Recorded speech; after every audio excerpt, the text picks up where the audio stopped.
నమస్తే, welcome to doctor stock live. నేను మానస. పిత్తాశయం మన శరీరంలో జీర్ణక్రియకు ఎంతో కీలకమైన అవయవం. అయితే పిత్తాశయంలో రాళ్లు, వాపు, పాలిప్స్ వంటి సమస్యలు చాలా మందిని ఇబ్బంది పెడుతూ ఉంటాయి. కొన్ని సందర్భాల్లో చూస్తే ఇవే సమస్యలు తీవ్రమై పిత్తాశయ క్యాన్సర్ కు దారితీసే అవకాశం కూడా ఉంటుంది. మరీ ముఖ్యంగా చెప్పాలంటే ప్రారంభ దశలో పిత్తాశయ క్యాన్సర్ కు స్పష్టమైన లక్షణాలు కనిపించకపోవడంతో వ్యాధిని గుర్తించడం ఆలస్యమవుతుంది. కడుపులో నొప్పి, అజీర్తి, వికారం, ఆకలి తగ్గడం, కారణం లేకుండా బరువు తగ్గడం, కామెర్లు వంటి లక్షణాలను కూడా నిర్లక్ష్యం చేయకూడదు. అసలు పిత్తాశయ వ్యాధులు ఎందుకు వస్తాయి? పిత్తాశయ క్యాన్సర్ కు కారణాలేంటి? ఎలాంటి లక్షణాలతో అప్రమత్తం కావాలి? వ్యాధిని ముందుగానే గుర్తించి చికిత్స తీసుకోవటం ఎలా? మరి ఈ అంశాలపై మనకు అవగాహన కల్పించడానికైతే ఈ రోజు మన స్టూడియోలో ఉన్నారు టిఎక్స్ హాస్పిటల్ కు చెందిన ప్రముఖ surgical gastroenterologist doctor DVL Narayanarao గారు. మరి వారిని అడిగి మరిన్ని విషయాలు తెలుసుకునే ప్రయత్నం చేద్దాం. మీరు కనుక డాక్టర్ గారితో మాట్లాడాలి అనుకున్న వాళ్ళైతే స్క్రీన్ పై శ్రోతల నెంబర్స్ కి కాల్ చేయొచ్చు. కాల్ చేసి మీకు ఎలాంటి సమస్య ఉన్నా డాక్టర్ గారితో మాట్లాడొచ్చండి. నమస్కారం డాక్టర్ గారు. ముందుగా అసలు పిత్తాశయం అంటే ఏంటంటారు? అసలు శరీరంలో దీని పని ఏంటంటారు? పిత్తాశయం అనేటువంటిది లివర్ కింద ఉంటుంది. అది పిత్తాశయం యొక్క పని ఏంటంటే లివర్ నుంచి మనకి ఒక పైత్యరసం అనేటువంటి ప్రొడ్యూస్ అవుతూ ఉంటుంది. పైత్యరసం ఎందుకంటే పైత్యరసము మనం తీసుకున్న ఆహారం జీర్ణం కావటంలో ఉండేటటువంటి రకరకాల జీర్ణకోశ ప్రక్రియ ఉండే రసాయనాల్లో ఇది కూడా ఒకటి. ముఖ్యంగా ఇది ఫ్యాట్ డైజెషన్కి ఉపయోగపడుతూ ఉంటుంది. కానీ ఈ యొక్క పిత్తాశయం నుంచి మనకి ఈ యొక్క పైత్యరసం డెవలప్ కాదు. పిత్తాశయంలోకి పైత్యరసం ఫస్ట్ వస్తుంది, అక్కడ కాన్సన్ట్రేట్ అవుతుంది. కాన్సన్ట్రేట్ అవసరాన్ని బట్టి పిత్తాశయం అనేటువంటిది ఈ పైత్యరసాన్ని ఈ జీర్ణకోశంలోకి రిలీజ్ చేస్తూ ఉంటుంది. దాని ద్వారా డైజెషన్, ఎస్పెషల్లీ ఫ్యాట్ డైజెషన్ అనే దానికి అది ఉపయోగపడుతూ ఉంటుంది. ఓకే, మరి డాక్టర్ గారు ముఖ్యంగా ఏంటంటే ఈ పిత్తాశయంలో రాళ్ళు ఉన్న ప్రతి ఒక్కరికి నొప్పి లేదా ఇతర లక్షణాలు, అంటే వీటి లక్షణాలు ప్రధానంగా ఎలా ఉంటాయంటారు? పిత్తాశయంలో రాళ్లు ఉన్నంత మాత్రాన పేషెంట్కి అసలు ఏ విధమైనటువంటి సమస్య ఉండాల్సిన అవసరం లేదు. చాలా మందికి ఏ విధమైన సమస్య ఉండదు. వాళ్ళు వేరే కారణం కోసంగా డాక్టర్ని సంప్రదించినప్పుడు వాళ్ళు అల్ట్రాసౌండ్ చేసినప్పుడు బయటపడుతూ ఉంటాయి. ఒకటి. నెంబర్ 2, వేగ్ సిమ్టమ్స్ కొన్ని ఉంటాయి. డిస్పెప్టిక్ సిమ్టమ్స్ అంటాము. కడుపు లోపల కడుపు అంతా ఉబ్బరంగా ఉండటము, కాస్త వాంతికి వచ్చినట్టుగా ఫీలింగ్ ఉండటము, ఇండైజెషన్, సరిగా అరగలేదు అనేటువంటి ఫీలింగ్ ఉండటము, ఇలాంటి వేగ్ సిమ్టమ్స్ ఉంటాయి. ఆ వేగ్ సిమ్టమ్స్ ఉన్నప్పుడు ఇనిషియల్గా దాన్ని వేరేటటువంటి మందులు ఇచ్చి చూస్తారు. మందుతో తగ్గట్లేదంటే పిత్తాశయంలో రాళ్ల వలన ఇది ఉందేమన్నట్టుగా అల్ట్రాసౌండ్ చేసి చూసినప్పుడు బయటపడుతూ ఉంటాయి. సిమ్టమ్స్ అండ్ దీనివల్ల ఉండేటటువంటి సమస్య అని మనం తీసుకున్నట్లయితే నొప్పి వస్తుంది. దీంట్లో నొప్పి ముఖ్యంగా రైట్ అప్పర్ క్వాడ్రంట్, కుడివైపు పై భాగంలో లివర్ ఎక్కడైతే ఉంటుందో లివర్ నతుక్కొనే ఉంటుంది ఇది. కాబట్టి లివర్ ఏరియాలోనే నొప్పి వస్తుంది. ఆ నొప్పి వచ్చినప్పుడు క్లాసికల్ సిమ్టమ్ మనకి ఏంటంటే నొప్పి ఈ భాగంలో ఉండి ఇక్కడి నుంచి రైట్ సైడ్ వెనక్కి పాకినట్టుగా ఉన్నట్లయితే ఇది క్లాసికల్గా గాల్ బ్లాడర్ యొక్క అండ్ ఉండేటటువంటి నొప్పిని మేము గ్రహించి దాని మీద ఎక్కువ ఫోకస్ చేసి దానికి తగ్గ పరీక్షలు చేసి ట్రీట్మెంట్ చేయడం జరుగుతూ ఉంటుంది. ఓకే, మరి డాక్టర్ గారు ముఖ్యంగా ఏంటంటే పిత్తాశయంలో రాళ్ళు ఉన్నప్పుడు అంటే ఇది క్యాన్సర్ కి దారితీసే అవకాశం ఉంటుందంటారా? ఖచ్చితంగా అవకాశం ఉంటుంది. పిత్తాశయ క్యాన్సర్ కి one of the main reasons వచ్చి పిత్తాశయంలో ఇనిషియల్గా రాళ్లు తయారు కావటం, చాలా కాలంగా సంవత్సరాలుగా రాళ్లు ఉండటం అనేటువంటిది one of the important things. ఏ విధంగా అంటే రాళ్లు లోపల ఏవైతే ఉంటాయో అవి స్లోగా పిత్తాశయంలోనే ఉండేటటువంటి లోపల లేయర్ని ఇరిటేట్ చేస్తూ సంవత్సరాల తరబడి ఇరిటేట్ చేస్తూ స్లోగా ఆ ఉండేటటువంటి లేయర్ అనేటువంటిది ఆ సెల్స్ క్యాన్సర్ లాగా పరిగణించడానికి దోహదం చేస్తాయి. కాబట్టి ఖచ్చితంగా పిత్తాశయంలో రాళ్లు ఉన్న వాళ్ళకి ఫ్యూచర్లో క్యాన్సర్ వచ్చే రిస్క్ కాస్త ఎక్కువగానే ఉంటుంది. ఓకే, మరి ముఖ్యంగా అంటే ఈ గాలి బ్లాడర్ లో క్యాన్సర్ అంటే ఎలా ఉంటుందంటారు? అంటే ఈ శరీరంలో ఎక్కువ భాగం అంటే ఎలాంటి అభివృద్ధి చెందుతుందంటారు దీనివల్ల? గాల్ బ్లాడర్ లో క్యాన్సర్ అనేటువంటిది పేషెంట్కి అగైన్ ఈ పిత్తాశయంలో రాళ్ళు ఏ విధంగా అయితే ఒక్కొక్కసారి ఈ సిమ్టమ్స్ ఏం ప్రొడ్యూస్ చేయవో గాల్ బ్లాడర్లో క్యాన్సర్ కూడా ఇనిషియల్ స్టేజ్లో తెలియదు. ఎందుకంటే ఈ రోగికి పిత్తాశయంలో రాళ్ళు ఉన్నట్టు తెలియదు. ఇంతకుముందు పరీక్షలు ఏమి చేయించుకున్నట్లయితే ఏరే కారణాలకు పరీక్షలు చేయించుకున్న రాళ్ళు అలాగే ఉండి క్యాన్సర్ దారి తీసేంత వరకు కూడా వాళ్ళు వెయిట్ చేస్తూ ఉంటారు. వాళ్ళకి తెలియదు. క్యాన్సర్ వచ్చిన తర్వాత కూడా వాళ్ళకి సిమ్టమ్స్ ఉండకపోవచ్చు. ఒక్కసారి సిమ్టమ్స్ వచ్చిన తర్వాత క్యాన్సర్ అనేటువంటిది ఎర్లీ స్టేజ్ కాకుండా అడ్వాన్స్ స్టేజ్లో ఉండే అవకాశం కూడా ఉంది. ఓకే, ఎప్పుడైతే పేషెంట్కి ఆకలి లేదు, ఓకే బరువు తగ్గుతున్నామా అనేటువంటి ఫీచర్ వచ్చినప్పుడు కనుక డాక్టర్ దగ్గరికి పోయి పరీక్ష చేయించుకొని వాళ్ళు ఉండేటటువంటి వైద్య పరీక్షల్లో ఈ క్యాన్సర్ ఉందని తేలినట్లయితే అది ఆల్రెడీ ఒక అడ్వాన్స్డ్ క్యాన్సర్గా ఉంటుంది. ముఖ్యంగా మనకి ఈ ప్రోగ్రామ్ ఫాలో అయ్యే వాళ్ళకి ఈ క్యాన్సర్ గురించి చెప్పాలంటే ఒకటేంటంటే నేను GI surgeon, okay gastrointestinal surgeon. Gastrointestinal surgery అంటే మేము ఈసోఫేగస్ దగ్గర నుంచి లోపల అబ్డమ్ దగ్గర అన్ని క్యాన్సర్స్ ట్రీట్ చేస్తూ ఉంటాం. మేము చేసే క్యాన్సర్లో అన్నిటికంటే కూడా ప్రమాదకరమైన cancer gall bladder cancer. Gall bladder cancer advance స్టేజ్లో లేకపోయినప్పటికీ దాన్ని టోటల్గా మనం రిమూవ్ చేయగలిగినప్పటికీ కూడా రిజల్ట్స్ అనేటువంటి వేరే క్యాన్సర్స్తో పోల్చుకుంటే అంత బాగుండవు. కాబట్టి దీన్ని ఒకటి మనం కాషన్గా వాళ్ళకి ఇవ్వచ్చు. గాల్ బ్లాడర్లో రాళ్ళు ఉన్నప్పుడు ఆ స్టేజ్కి పోకుండా ఆ జాగ్రత్త పడటం అనేది ఎందుకు అవసరం అనేది ఈ పాయింట్ ఇంపార్టెంట్ అన్నమాట. ఓకే, మరి డాక్టర్ గారు ఈ గాల్ బ్లాడర్లో క్యాన్సర్ దీనివల్ల అంటే క్యాన్సర్ వస్తే గనక ఎలాంటి దీనికి అప్రమత్తంగా ఎలా ఉండాలి అంటే ఎలాంటి ట్రీట్మెంట్స్ చేయించుకోవాలి? ప్రధానంగా మన టీఎక్స్ హాస్పిటల్లో దీనికి సంబంధించి ఎలాంటి ట్రీట్మెంట్ ఉంది? దీని గాల్ బ్లాడర్ క్యాన్సర్కి సంబంధించినంత వరకు మెయిన్ ట్రీట్మెంట్ అనేటువంటిది ఆపరేషన్ మాత్రమే. శస్త్రచికిత్స ద్వారా గాల్ బ్లాడర్ పక్కన ఉండే లివరు, దాని పక్కన లింఫ్ నోడ్స్ అన్నిటినీ రాడికల్ కొలిసిస్టెక్టమీ ఆ విధంగా చేసి తీసేయడం ద్వారా దీన్ని మనం కంట్రోల్ చేసే అవకాశం ఉంటుంది. కాకుంటే మీరు ఏ రకమైనటువంటి ట్రీట్మెంట్ ఇచ్చినప్పుడు కూడా గాల్ బ్లాడర్ క్యాన్సర్లో రిజల్ట్స్ అనేటువంటి వేరే క్యాన్సర్ లాగా మనము బెటర్ రిజల్ట్స్ అనేవి మనం ఎక్స్పెక్ట్ చేయటం ఒక్కొక్కసారి కష్టం అవుతుంది. కాబట్టి రాకముందే ఒక్కొక్కసారి మనకి స్టోన్స్ ఉంది అని మనకి ఎప్పుడైతే తెలుస్తాయో పిత్తాశయంలో ఆ టైంలోనే ఆపరేషన్ చేయించుకొని గాల్ బ్లాడర్ తొలగించడం ద్వారా ఇంత లీథల్ క్యాన్సర్ని మనం అవాయిడ్ చేసేటువంటి అవకాశం ఉంది. దీని తర్వాత కీమోథెరపీ కూడా ఇస్తారు, కానీ మెయిన్ ట్రీట్మెంట్ వచ్చి ఆపరేషన్. ఓకే, మరి అంటే ఈ క్యాన్సర్ ఎక్కువగా అంటే మహిళల్లో ఎక్కువగా కనిపిస్తూ ఉంటుంది, ఎందుకంటారు? మహిళల్లో గాల్ బ్లాడర్ స్టోన్స్ కూడా ఎక్కువగా ఉంటాయి. ఎందుకంటే మహిళల్లో ఉండేటటువంటి హార్మోనల్ వాళ్ళకు ఉండే హార్మోన్స్ అనేటువంటివి రిలాక్సింగ్ హార్మోన్స్ ఉంటాయి. ఈ ప్రొజెస్ట్రాన్, ఈస్ట్రోజన్ అనేటువంటి ఫిమేల్ సెక్స్ హార్మోన్స్ అనేటువంటివి. దానివల్ల గాల్ బ్లాడర్ మొటిలిటీ కొన్ని ఇబ్బందులు అయినందువల్ల, గాల్ బ్లాడర్ మూవ్మెంట్ సరిగా లేనందువలన, దాంట్లో గాల్ బ్లాడర్లో ఉండేటటువంటి పదార్థాలన్నీ స్టేజెస్ ఉన్నందువలన స్టోన్స్ ఫామ్ అయ్యే అవకాశం ఎక్కువగా ఉంటుంది. అదే కాకుండా ఫ్యాటీ ఇండివిజువల్స్, ఫ్యాట్ కూడా దీనికి గాల్ బ్లాడర్లో స్టోన్స్ ఫామ్ కూడా ఒక కారణం ఉంటుంది. రకరకాల స్టోన్స్ అనేవి ఫామ్ అవుతుంటాయి. దాంట్లో కామన్ స్టోన్ అనేది కొలెస్ట్రాల్ స్టోన్స్ అంటాం. ఇది ఫ్యాట్ రిలేటెడే కదా కొలెస్ట్రాల్ అంటే. కాబట్టి కొలెస్ట్రాల్ స్టోన్స్ అని మోర్ కామన్గా ఉంటాయి. కాబట్టి వాళ్ళల్లో ఇవి కామన్గా ఉంటాయి. కాబట్టి గాల్ బ్లాడర్ క్యాన్సర్ కూడా మహిళల్లోనే ఎక్కువగా వచ్చే అవకాశం ఉంటుంది. ఓకే, మరి డాక్టర్ గారు ముఖ్యంగా ఏంటంటే ఈ క్యాన్సర్ అనేది కుటుంబంలో ఒకరికి వస్తే కనుక మిగతా వాళ్ళకు కూడా వచ్చే అవకాశం ఉందంటారా? గాల్ బ్లాడర్ ఒకళ్ళకి వచ్చినందువలన వేరే వాళ్ళకి అది పాకేటటువంటి ఇన్ఫెక్షన్ డిసీజ్ కాదు, ఒకటి నెంబర్ 1.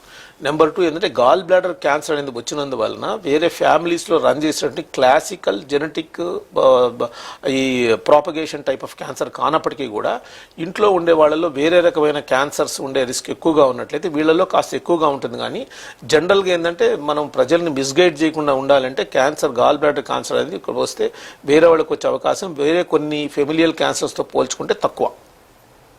ఓకే, అంటే ఇప్పుడు మీరు చెప్పినట్టుగా అంటే మనకి రాళ్ళు అనేవి ఉన్నప్పుడు ఆ పెయిన్ అనేది విపరీతంగా వస్తుందంటారా? ఒకవేళ రాళ్ళని అంటే నిర్లక్ష్యం చేస్తే కనుక కొందరు మామూలు పెయినే కదా అని చెప్పేసి నిర్లక్ష్యం చేస్తూ ఉంటారు. అలా నిర్లక్ష్యం చేస్తే ఇది ఎంతవరకు దారితీస్తుందంటారు? పెయిన్ అనేటువంటిది మామూలు పెయిన్ లాగా ఒక వేగ్ పెయిన్ వచ్చి తగ్గిపోతూ ఉండటం కూడా కామన్ గానే ఉంటుంది. సివియర్ పెయిన్ కూడా రావచ్చు. సివియర్ పెయిన్ ఎలా వస్తుంది అంటే గాల్ బ్లాడర్ లో ఉండేటటువంటి స్టోన్స్ ఏవైతే ఉన్నాయో, గాల్ బ్లాడర్ లో ఉండేటువంటి ఇంతకు ముందే చెప్పాను పైత్య రసం అనేటువంటిది అది కాన్సన్ట్రేట్ చేసి అవసరం రిలీజ్ చేస్తూ ఉంటుంది.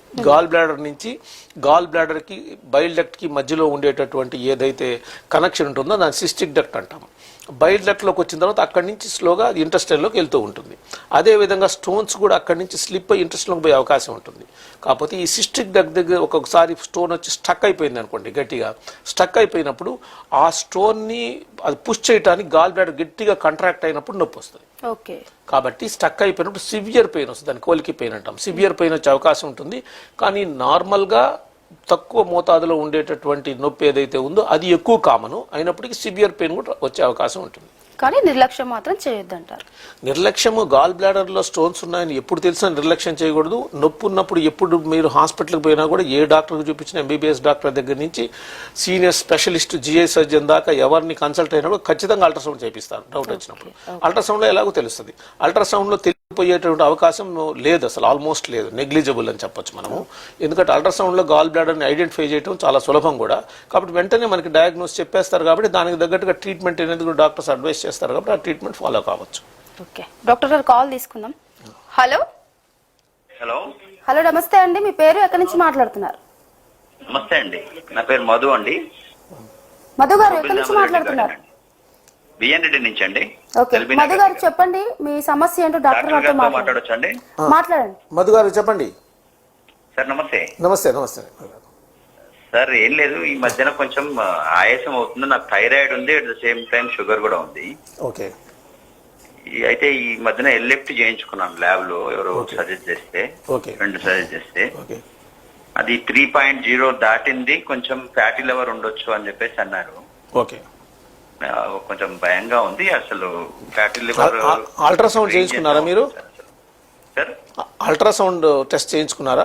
అల్ట్రాసౌండ్ స్కాన్ సార్ ఎల్ఎఫ్టి వరకు చేయించుకున్నాను. అల్ట్రాసౌండ్ స్కాన్ ఒకసారి చేయించండి. ఫ్యాటీ లివర్ ఏ మోతాదులో ఉంది మీకు తెలిసే అవకాశం ఉంటుంది, నెంబర్ 1. ఓకే. ఇంకొకటి ఏంటంటే మీకు ఫ్యాటీ లివర్ ఉంది అంటే మీరు ఒబీస్గా కనుక ఉంటే, ఓకే, నార్మల్గా మీరు ఉండేటటువంటి ఏ రకమైన ఎంతవరకు బరువు ఉండాలనో అంతకంటే ఒబీస్గా ఉంటే, ఒబేసిటీ అనేటువంటిది మీరు కనుక తగ్గించినట్లయితే మీరు లివర్ ఫంక్షన్ టెస్ట్ మళ్ళీ నార్మల్గా వచ్చే అవకాశం ఉంది, ఒకటి. ఇంకొకటి, మీరు ఆల్కహాల్ తీసుకునే కానీ అలవాటు ఉంటే ఆల్కహాల్ మాత్రం పూర్తిగా మానేయాల్సిన అవసరం ఉంది. ఎందుకంటే మీకు ఉండేటటువంటి bilirubin, high level of bilirubin అనేటువంటిది దీనివల్ల కావచ్చు. బిల్రుబినే కాకుండా ఎస్జీఓటీ, ఎస్జీపీటీ అనేవి ఎలా ఉన్నాయో చెప్పగలరా? ఏఎల్టీ అయితే 48 ఎబో దాటింది అన్నారండి. ఏఎస్టీ లేకపోతే నేను చెప్పింది ఏఎస్టీ అని ఉంటాయి కదా, జీజీటీవీ. అవును, ఏఎస్టీ అన్ని ఆల్మోస్ట్ 48, 46 అట్లా రేంజ్ లో ఉన్నాయి.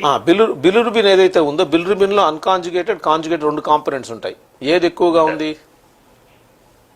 బిలిరుబిన్ ఐడియా లేదు సార్, ఆ రోజు చెప్పింది అతను ఇదే, ఇవి చెప్పాడు. అవును, అది చెప్పినప్పుడు బిలిరుబిన్ అన్కాంజుగేటెడ్, కాంజుగేటెడ్ అనేటువంటిది కూడా మనము అది చూసిన తర్వాత కానీ ఎల్ఎఫ్టీని మనము మీకు అడ్వైస్ చేయడం కష్టం. లేకపోతే ఎందుకంటే మీరు చెప్పినట్టు ఏఎస్టీ, ఏఎల్టీ క్లారిటీ రావాలి అంటే ఒకవేళ ఏ టెస్టులు చేయించుకోవాలి? అల్ట్రాసౌండ్ టెస్ట్ చేయించండి ఒకటి. అల్ట్రాసౌండ్ స్కానింగ్ చేయించుకొని లివర్లో కనుక వాళ్ళు ఫ్యాటీ లివర్ అని, ఎల్ఎఫ్టీ చూసి ఫ్యాటీ లివర్ చెప్పడం కాదు, చెప్పలేరు. ఎల్ఎఫ్టీలో ఉండేటువంటి అబ్నార్మాలిటీస్కి చాలా కారణాలు ఉంటాయి. కాబట్టి మీరు అల్ట్రాసౌండ్ స్కానింగ్ చేసుకున్నట్లయితే కొంత క్లారిటీ వస్తుంది, నెంబర్ 1. నెంబర్ 2 ఏంటంటే మీరు బరువు ఎక్కువగా ఉన్నట్లయితే బరువు తగ్గే ప్రయత్నం చేయాలి, ఫ్యాటీ లివర్ అయినట్లయితే, ఒకటి. ఆల్కహాల్ తీసుకునే అలవాటు ఉంటే ఆల్కహాల్ మానేయాల్సి వస్తుంది, నెంబర్ 2. ఆల్రెడీ మీకు బరువు పెరిగినందువలన కనుక ఫ్యాటీ లివర్ కనుక ఉన్నట్లయితే, ఫ్యాటీ లివర్ ఉండేవాళ్ళు ఆల్కహాల్ కనుక తీసుకున్నట్లే ఆల్కహాలిక్ రిలేటెడ్ డ్యామేజ్ కూడా దాని మీద యాడ్ అయ్యి తొందరగా లివర్ పాడైపోయే అవకాశం ఉంటుంది. ఇది మాత్రం మీరు తెలుసుకుంటే చాలు ప్రస్తుతము, ఎందుకంటే డీటెయిల్స్ అన్ని మీ దగ్గర లేవు. మిగతా డీటెయిల్ ఎల్ఎఫ్టీ అనేటువంటి చూసుకొని ఒక డాక్టర్ని సంప్రదించండి, అల్ట్రాసౌండ్ అయితే చేసుకొని చూసుకుంటే మీరు అడిగిన వాటన్నిటి కూడా సమాధానం దొరుకుతుంది. ఓకే, థ్యాంక్ యూ మధు గారు కాల్ చేసినందుకు. డాక్టర్ గారు మరో కాల్ తీసుకుందాం. హలో హలో నమస్తే మేడం. నమస్తే అండి, మీ పేరు ఎక్కడి నుంచి మాట్లాడుతున్నారు? నా పేరు కిషోర్ మేడం, మాది తిరుపతి. ఓకే కిషోర్ గారు మాట్లాడండి డాక్టర్ గారితో, మీ సమస్య ఏంటో. నమస్తే సార్. చెప్పండి కిషోర్. సార్ మాకు మార్నింగ్ లేవని నుంచి గ్యాస్ ట్రబుల్ అవుతుంది సార్, ఏం తిన్నప్పుడు. గ్యాస్ ట్రబుల్ అంటే ఏంటి చెప్పండి, ఎక్స్ప్లెయిన్ చేయగలరా కొద్దిగా? హలో, గ్యాస్ ట్రబుల్ అంటే ఏంది అని కొద్దిగా మీరు దాన్ని వివరించగలరా? తేపులు వస్తున్నాయి సార్. తేపులు వస్తున్నాయి, ఓకే ఓకే ఓకే. తేపులు వస్తున్నాయంటే దానికి యూజువల్గా మందులు కనుక తీసినందువల్ల తేపులు ఎలాగో తగ్గుతాయి. తేపులు రావడానికి ప్రత్యేకమైన కారణం ఏమన్నా ఉందా అనేటువంటి చూసుకోవాలి. అంటే మా డాక్టర్స్ ఇచ్చిన మందులతోటి కొన్ని రోజులు 2-3 రోజుల్లో కనుక అది తగ్గకపోయినట్లయితే దానికి కారణాలు ఏముంటాయి?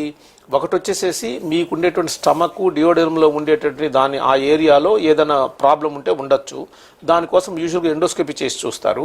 గాల్ బ్లాడర్ స్టోన్స్ వలన తేపులు రావడం, ఇవి ఇంతకుముందే చెప్పాను నేను, అది డిస్పెప్టిక్ సిమ్టమ్స్ అన్న ఉండే అవకాశం ఉంది, కాబట్టి అక్కడ అల్ట్రాసౌండ్ చేసుకోవాలి. అల్ట్రాసౌండ్ అండ్ ఎండోస్కోపీ చేయించినట్లయితే యాక్చువల్ కాజ్ ఏంటి మీ తేపులు రావడానికి తెలుస్తుంది. కానీ అది ఇమీడియట్గా ఎక్కువ కాలం నుంచి మీకు కనుక తేపులు లేకపోతే ఇమీడియట్గా ఈ టెస్ట్ చేయాల్సిన అవసరం కూడా లేదు. మీరు మందులు తీసుకొని చూడొచ్చు, మందులతో 2-3 రోజులు తగ్గిపోతే దాని గురించి మర్చిపోవచ్చు. మళ్ళీ కంటిన్యూస్గా వస్తూ ఉన్నట్లయితే మాత్రం ఈ విధమైన టెస్ట్ చేసుకునే అవసరం ఉండొచ్చు. థ్యాంక్ యూ కిషోర్ గారు కాల్ చేసినందుకు. మరి మీకు కూడా ఎలాంటి సమస్య ఉన్నా కూడా, అంటే గాలి బ్లాడర్లో ఎలాంటి సమస్యలు ఉన్నా కూడా టీఎక్స్ హాస్పిటల్కి వెళ్ళండి. అక్కడ మనకైతే అందుబాటులో ఉంటారు. టీఎక్స్ హాస్పిటల్కి చెందిన ప్రముఖ surgical gastroenterologist doctor TVL Narayanarao గారు అయితే అక్కడ అందుబాటులోనే ఉంటారు. మీరు కనుక వెళ్ళాలి అనుకుంటే స్క్రీన్ పైన ఉన్న నెంబర్ కూడా సేవ్ చేసుకోవచ్చండి. ఎలాంటి సమస్య ఉన్నా అక్కడికైతే వెళ్ళి డాక్టర్ గారిని సంప్రదించవచ్చు. ఇప్పుడు నేరుగా మాట్లాడాలి అనుకున్న వాళ్ళైతే లైవ్ లో అయితే మాట్లాడాలి అనుకున్న వాళ్ళు స్క్రీన్ పై స్క్రోల్ అవుతున్న నెంబర్స్ కి కాల్ చేసి మీ సమస్య ఏదైనా కూడా డాక్టర్ గారితో మాట్లాడొచ్చండి. మరి డాక్టర్ గారు ముఖ్యంగా ఏంటంటే గాలి బ్లాడర్ లో పాలిప్స్ అంటూ ఉంటారు, అంటే ఏంటంటారు? పాలిప్స్ అంటే ఒక గడ్డలు అనమాట, సన్న గడ్డలు అనేటువంటివి. యూజువల్గా పాలిప్స్ అనేటువంటివి ప్రమాదకరంగా ఉండాల్సిన అవసరం లేదు. ఓకే, ప్రమాదకరంగా లేనప్పుడు, దానివల్ల సిమ్టమ్స్ లేనప్పుడు దానికి ఒక్కొక్కసారి ఫాలోఅప్లో పెట్టినా సరిపోతుంది, గాల్ బ్లాడర్ తీయాల్సిన అవసరం కూడా ఉండదు. కాకపోతే గాల్ బ్లాడర్ పాలిప్స్ వలన స్టోన్స్లో వచ్చినట్టుగా ప్రాబ్లమ్స్ కూడా ఉండకపోవచ్చు. స్టోన్స్ ఇందాక నేను చెప్పినట్టుగా స్టోన్స్ పోయి అక్కడ సిస్టిక్ డక్ట్లో స్టక్ చేస్తే అబ్స్ట్రక్షన్ వస్తుంది. గాల్ బ్లాడర్ పాలిప్ ఏదైనా సిస్టిక్ డక్ట్ దగ్గర డెవలప్ అయితే తప్ప అటు అబ్స్ట్రక్షన్ రాదు. అబ్స్ట్రక్షన్ రాకపోయినప్పటికీ కూడా గాల్ బ్లాడర్ ఫంక్షన్లో కొద్ది అబ్నార్మాలిటీ ఉన్నందువలన ఇందాక చెప్పినట్టు కడుపు ఉబ్బరంగా ఉండడం, తేపులు రావడం, ఇలాంటి సిమ్టమ్స్ వచ్చే అవకాశం ఉంటుంది.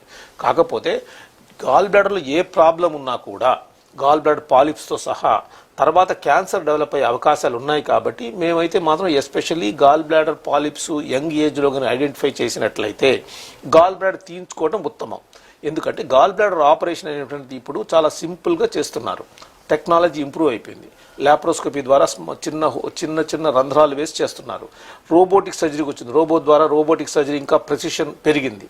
కాబట్టి ఇలాంటి సిచ్యువేషన్లో గాల్ బ్లాడర్లో ఏదైనా సమస్య ఉన్నప్పుడు, ఎస్పెషల్లీ చిన్న వయసు ఉన్నప్పుడు గాల్ బ్లాడర్ తీసుకోమని అడ్వైజ్ అనేటువంటిది మేము ఇస్తూ ఉన్నాం ప్రస్తుత కాలంలో. ఓకే, మరి డాక్టర్ గారు అంటే తరచుగా అంటే కుడి వైపుగా బాగా పెయిన్ వస్తే గనక అంటే అప్పుడప్పుడు వస్తూ ఉంటుంది, తగ్గుతూ ఉంటుంది. అలా వస్తుంది అనే దాన్ని దేనికి సంకేతం అంటారు? ఇది కూడా దీనికి సంబంధించింది అనుకోవచ్చా? వస్తుంది, తగ్గుతుందో దీనికి సంకేతం అనుకోవచ్చు. గాల్ బ్లాడర్ పెయిన్ రాగానే అలా పర్సిస్టెంట్ ఉండాల్సిన అవసరం లేదు, మళ్ళీ తగ్గిపోద్ది. స్టోన్ అబ్స్ట్రక్ట్ అయ్యి మళ్ళీ రిలీజ్ అయిపోవచ్చు, అబ్స్ట్రక్ట్ అయిన స్టోన్ కిందకు పడిపోవచ్చు. ఆ విధంగా మళ్ళీ వస్తూ ఉండొచ్చు. మళ్ళీ వస్తున్నట్లయితే కుడివైపు ఏదైతే ఉందో దాని పై భాగంలో కనుక ఇట్లాంటిది వచ్చినట్లయితే మొట్టమొదట మనం గాల్ బ్లాడర్ ప్రాబ్లమ్ని సస్పెక్ట్ చేసి అల్ట్రాసౌండ్ చేసి చూస్తాము. అల్ట్రాసౌండ్లో గాల్ బ్లాడర్ క్యాన్సర్ అయితే 100% తేలిపోతుంది. అలా కానప్పుడు వేరేటటువంటి చిన్న పేగులో కానీ దాంట్లో ప్రాబ్లం ఉందని ఎండోస్కోపీ చేసి చూడటం కానీ, లేకపోతే ఇనిషియల్గా మందులు ఇచ్చి చూసి తగ్గుతుందా లేదని ప్రయత్నం చేయడం కానీ ఇలాంటివి చేస్తూ ఉంటాం. ఓకే, మరి గాల్ బ్లాడర్ లో క్యాన్సర్కి సంబంధించి క్యాన్సర్ ఉంది అని నిర్ధారించేందుకు ఎలాంటి టెస్టులు చేస్తారు? తదుపరి ఎలాంటి ట్రీట్మెంట్ ఉంటుంది? గాల్ బ్లాడర్ అల్ట్రాసౌండ్ చేసినప్పుడు గాల్ బ్లాడర్లో క్యాన్సర్ ఉందో తేలుతుంది. గాల్ బ్లాడర్ వాల్ అనేటువంటిది ఏదైతే ఉందో అది బాగా థిక్ అయిపోయి మందబట్టం కానీ, దాంట్లో గడ్డలాగా తయారు కావటం కానీ ఇలాంటివి తెలుస్తాయి. ఓకే, తెలిసినప్పుడు నెక్స్ట్ సిటీ స్కాన్ చేసి చూస్తారు. ఓకే, అల్ట్రాసౌండ్లో తెలుస్తుంది ప్రిలిమినరీగా. సిటీ స్కాన్ చేసినప్పుడు సిటీ స్కాన్లో గాల్ బ్లాడర్ క్యాన్సర్ పక్కన లివర్కి కానీ వేరే దగ్గర పాకిందా, లేకపోతే లింఫ్ నోడ్స్ అనేవి ఎన్లార్జ్ అయినాయా, ఏ స్టేజ్లో ఉందని తెలిసే అవకాశం ఉంది. దాని తర్వాత అవసరాన్ని బట్టి పెట్ స్కాన్ కూడా చేసి చూసినట్లయితే వేరే భాగంలో కనుక గాల్ బ్లాడర్ క్యాన్సర్ అనేది పాకినట్లయితే దాని యొక్క లక్షణాలు కూడా తెలుస్తాయి.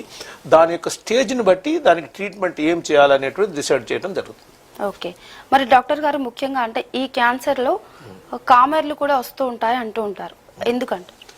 కామెర్లు రావడానికి కారణం ఏంటంటే, కామెర్లు రావడానికి ఈ క్యాన్సర్ వలన గనక నేనేం చెప్పాను, గాల్ బ్లాడర్లో ఉండేటటువంటి ఏదైతే పైచరసం ఉంటుందో అది సిస్టిక్ డక్ట్ ద్వారా మనకి బైల్ డక్ట్ నుంచి ఇంటెస్టైన్లోకి పోతుంది.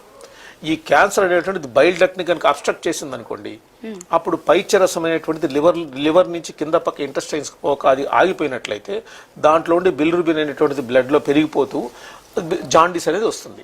జాండీస్ ఎప్పుడు వస్తుంది?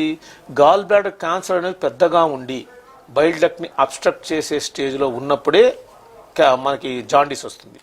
అబ్స్ట్రక్ట్ చేయని స్టేజ్ లో గాల్ బ్లాడర్ క్యాన్సర్ ఎంత పెద్దగా గడ్డైనా కూడా మనకి జాండీస్ రాదు.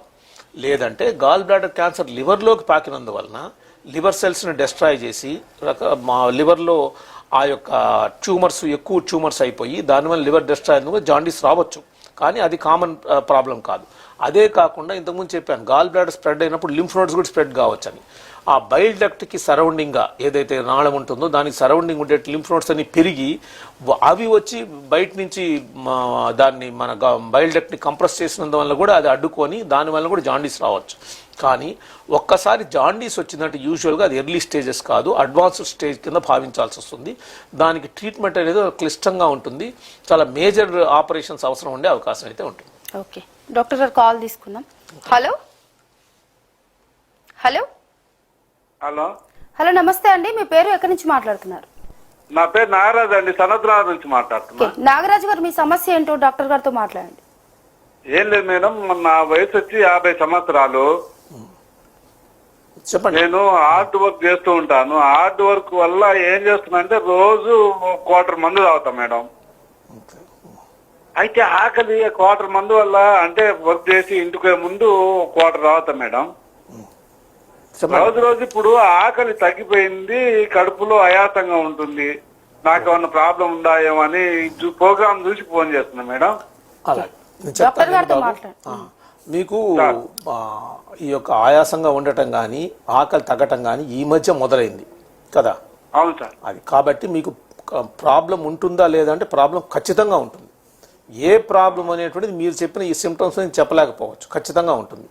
ఉండేటటువంటి ప్రాబ్లం కూడా మీరు ఆల్కహాల్ రిలేటెడ్ ప్రాబ్లం ఉండే అవకాశం కాస్త ఎక్కువగా ఉంటుంది. ఓకే, రోజు క్వార్టర్ తాగడం రెగ్యులర్ గా మీకు తాగే అలవాటు ఉంది కాబట్టి కొన్ని సంవత్సరాల తరబడి తాగుతున్నారు మీరు చెప్పిన ప్రకారం. అవును, కాబట్టి ఖచ్చితంగా ఉండే ప్రాబ్లం ఉంది కాబట్టి ఇమీడియట్ గా మీరు టెస్ట్ చేయించుకొని తర్వాత ఈ ప్రాబ్లం నుంచి పూర్తిగా ఉపశమనం జరిగే అవకాశం ఉందా లేదో చూసుకోవాలి. లివర్ అనేటువంటిది మీకు కొంత డ్యామేజ్ అయితే ఖచ్చితంగా జరిగి ఉంటుంది. ఎంత డ్యామేజ్ అయింది మనకు తెలియదు. ప్లస్ లివర్ డ్యామేజ్ వల్లనే మీకుండే సిమ్టమ్స్ ఉన్నాయా వేరే కారణాల వల్ల ఉన్నాయా మనకు తెలియదు. కానీ దీనివల్ల ఉండే అవకాశం అయితే చాలా చాలా ఎక్కువగా ఉంది. దానివల్లనే అనుకోవాలి మనం. ఒకటి అలాంటప్పుడు టెస్ట్ చేయించుకోవాలి. అలాంటప్పుడు లివర్ డ్యామేజ్ అనేవి జరిగినప్పుడు లివర్ డ్యామేజ్ ఎలా ఉంటుందంటే లివర్ లో ఇనిషియల్ గా వచ్చేసేసి కొంత లోకల్ గా ఉండేట లివర్ సెల్స్ అన్నింటిలో కొంత మార్పులు చేర్పులు వస్తాయి. తర్వాత ఒక సిరోసిస్ అని ఒక స్టేజ్కి వెళ్తుంది. సిరోసిస్ స్టేజ్కి వెళ్ళిన తర్వాత మళ్ళీ వెనక్కి రాదు. ముందు ఫ్యాటీ లివర్ అని, కొన్ని లివర్లో హెపటైటిస్ అని, కొన్ని లివర్ సెల్స్లో కొన్ని ఉండే మార్పులు చేర్పులు ఉన్న టైంలో కనుక ఆల్కహాల్ మానేసినట్లయితే మన రివర్స్ అయ్యే అవకాశం ఉంది. సిరోటిక్ స్టేజ్ దాకా వెళ్ళిపోయిన తర్వాత మళ్ళీ నార్మల్గా అయ్యే అవకాశం లేదు. అయినప్పటికీ మీకు ఏ స్టేజ్లో ఉందో కనుక్కోవాలి. దానికి తగ్గట్టుగా అట్లీస్ట్ మీకు సపోర్ట్ ఇస్తూ ఉంటారు. మీకు ఫర్దర్గా అది ఎక్కువ కాకుండా ఉండేది చూస్తుంది. ఎందుకు ఫర్దర్గా ఎందుకు ఇంపార్టెంట్ అంటే ఒక్కసారి సిరోసిస్ వచ్చినట్లయితే సిరోసిస్లో మళ్ళీ క్యాన్సర్ కూడా డెవలప్ అయ్యే అవకాశం ఉంటుంది, లివర్ క్యాన్సర్. కాబట్టి ఒక్కసారి డాక్టర్ని, ముఖ్యంగా డాక్టర్ని ఏ డాక్టర్ని కలిపినా అల్టిమేట్గా మీకు స్పెషలిస్ట్ దగ్గర పంపిస్తారు మిమ్మల్ని. స్పెషలిస్ట్ వాటికి తగ్గ పరీక్షలు ఎలాగూ చేస్తారు. చేసిన తర్వాత మీకు లివర్ డ్యామేజ్ ఏమన్నా అయిందా, లివర్ డ్యామేజ్తో పాటు వేరే ప్రాబ్లమ్స్ ఏమన్నా మనకి జీర్ణకోశానికి సంబంధించి ఉన్నాయా కనుక్కొని దానికి తగ్గట్టుగా మీకు ట్రీట్మెంట్ ఇస్తారు. ఖచ్చితంగా మీరు వెంటనే వెళ్ళి ట్రీట్మెంట్ అనేటువంటి తీసుకోవడానికి ప్రయత్నం చేయండి. థ్యాంక్ యూ నాగరాజ్ గారు కాల్ చేసినందుకు. మరి డాక్టర్ గారు ముఖ్యంగా అంటే ఎలాంటి కారణం లేకుండా బరువు తగ్గడం, అలాగే ఆకలి కూడా తగ్గిపోవటం, వీటిని అంటే మనం ప్రధానంగా ఈ లక్షణాలు కనిపిస్తే ఎప్పుడు అనుమానించాలంటారు? మీరేం అడిగారంటే ఇవన్నీ కూడా క్యాన్సర్ లక్షణాలు, అర్థమైందా? క్యాన్సర్ లక్షణాలు కాబట్టి గాల్ బ్లాడర్ క్యాన్సర్ లో ఇలా లక్షణాలు ఉంటాయా అది నేను ఇంతకు ముందే చెప్పాను. బరువు తగ్గటము అనేటువంటి స్టేజ్ వచ్చిందంటే gall bladder cancer early stage లో ఉండకపోవచ్చు. ఒకటి బరువు తగ్గటము, ఆకలి లేకపోవటం అనేది ఏదైతే ఉందో అది గాల్ బ్లాడర్ క్యాన్సర్ కంటే కూడా వేరే క్యాన్సర్ లో ఇంకా ఎక్కువ కామన్ గా ఉంటుంది. For example pancreatic cancer. Pancreatic క్యాన్సర్లో ఇంకా ఎక్కువ కామన్గా ఉంటుంది గాల్ బ్లాడర్ క్యాన్సర్ కంటే కూడా. గాల్ బ్లాడర్ క్యాన్సర్లో ఈ లక్షణాలు వచ్చిన తర్వాత మనం డాక్టర్ని యూజువల్గా సంప్రదించినప్పుడు జనరల్గా ఇది కొద్దిగా అడ్వాన్స్డ్ స్టేజ్లో ఉండే అవకాశం ఉంటుంది. కాబట్టి ఈ లక్షణాలు వచ్చేంత వరకు gall bladder related disease wait చేయమని మేము చెప్పము. పేషెంట్కి already gall bladder cancer stones లేకపోయినా డెవలప్ కావచ్చు కదా, గాల్ బ్లాడర్ పిత్తాశయంలో రాళ్ళు లేకపోయినా డెవలప్ కావచ్చు. కాబట్టి ఒకవేళ పిత్తాశయంలో రాళ్ళు ఉన్నాయి అని మీరు గమనిస్తే మాత్రం దానికి దగ్గర ట్రీట్మెంట్ చేయించుకోవటం అనేటువంటిది ఎస్పెషల్లీ పేషెంట్స్ యొక్క వయసు చిన్న వయసు కనుక ఉన్నట్లయితే చేసుకోమని మేము అడ్వైస్ చేస్తాము. అట్లా కాకుండా డైరెక్ట్గా వాళ్ళకి గాల్ బ్లాడర్ క్యాన్సర్ డెవలప్ అయినప్పుడు, ఇంతకుముందే చెప్పాను, గాల్ బ్లాడర్ క్యాన్సర్ డెవలప్ కాగానే వాళ్ళకి అప్పుడు కూడా ఏ విధమైనటువంటి సిమ్టమ్స్ వాళ్ళు ఉండకపోవచ్చు. కాబట్టి అడ్వాన్స్ స్టేజ్ అయిన తర్వాత కనుక ఈ విధమైన సిమ్టమ్స్ వచ్చిన తర్వాత పోయినప్పుడు ఇక తప్పదు. అడ్వాన్స్ స్టేజ్ ఆఫ్ క్యాన్సర్లో ఏ రకమైన ట్రీట్మెంట్ అనేటువంటి మనం తీసుకోవాలో ఆ ట్రీట్మెంట్ తీసుకోక తప్పదు. ఓకే, మరి డాక్టర్ గారు ముఖ్యంగా ఏంటంటే ఈ గాల్ బ్లాడర్ క్యాన్సర్ అనేది ఏ వయసు వాళ్ళలో ఎక్కువగా వస్తుందంటారు? ప్రారంభ దశలో దీన్ని గుర్తించడం ఎందుకు కష్టం అవుతుందంటారు? ఇది పెద్ద వయసు వాళ్ళకే వస్తుందండి, చిన్న వయసు వాళ్ళకి రాదు. చిన్న వయసులో గాల్ బ్లాడర్ స్టోన్ స్టార్ట్ అయినా చాలా సంవత్సరాలు 10, 20, 30 సంవత్సరాల తర్వాత స్లోగా దాంట్లో క్యాన్సర్ డెవలప్ అయ్యే అవకాశం ఉంటుంది. ఇది మిగతా క్యాన్సర్స్ మాదిరే ఇది కూడా డిసీజ్ ఆఫ్ ఎల్డర్లీ. ఓకే, చిన్న వయసులో రాదు. ఒకటి వచ్చినప్పుడు మనము ముందుగానే ఎలా గుర్తించాలంటే ముందుగా గుర్తించేటువంటి అవకాశం తక్కువ. రొటీన్గా మనకి రొటీన్ బాడీ చెకప్స్ అనేటువంటి ఈ మధ్య ఎక్కువ వచ్చాయి. ప్రతి ఒక్కళ్ళు చిన్న వాళ్ళు కూడా చేయించుకుంటున్నారు రొటీన్గా టెస్ట్లు. అవి రొటీన్ టెస్ట్లలో మనం కనుక గాల్ బ్లాడర్ కనుక అల్ట్రాసౌండ్ కనుక చేస్తారు, వాళ్ళు అల్ట్రాసౌండ్ కూడా చేస్తారు రొటీన్ టెస్ట్ ఒక వయసు వచ్చిన తర్వాత.